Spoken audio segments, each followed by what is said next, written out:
মক্কার শুরুর দাওয়াতের সময় এক বৃদ্ধা মহিলা নবীজি সাল্লাল্লাহু আলাইহি ওয়াসাল্লামকে খুব কষ্ট দিতেন।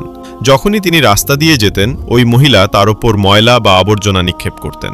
তবুও রাসূল সাল্লাল্লাহু আলাইহি ওয়াসাল্লাম একবারও রাগ করেননি। ধৈর্য ধরে আল্লাহর পথে মানুষকে আহ্বান চালিয়ে গেছেন।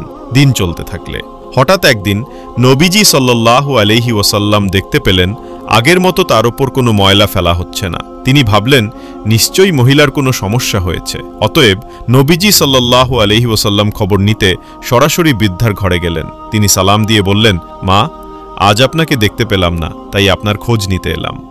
মহিলাটি বিস্মিত হয়ে বললেন, আমি অসুস্থ, তাই বাইরে যেতে পারিনি। নবীজি সাল্লাল্লাহু আলাইহি ওয়াসাল্লাম সান্ত্বনা দিলেন, খোঁজ নিলেন ও তার জন্য দোয়া করলেন। মহিলা এ মহান চরিত্র দেখে অভিভূত হলেন। তিনি বুঝলেন, এমন দয়া, ক্ষমা ও সদাচার কোনো সাধারণ মানুষের পক্ষে সম্ভব নয়। অবশেষে তিনি ইসলাম গ্রহণের ঘোষণা দেন। এই ঘটনা আমাদের শেখায়, অপমানের জবাবে রাগ বা প্রতিশোধ নয়, বরং ধৈর্য, দয়া ও মানবিকতার মাধ্যমেই মানুষের হৃদয় জয় করা যায়। রাসূল সাল্লাল্লাহু আলাইহি ওয়াসাল্লামের চরিত্র মুসলিমদের জন্য সর্বোত্তম আদর্শ।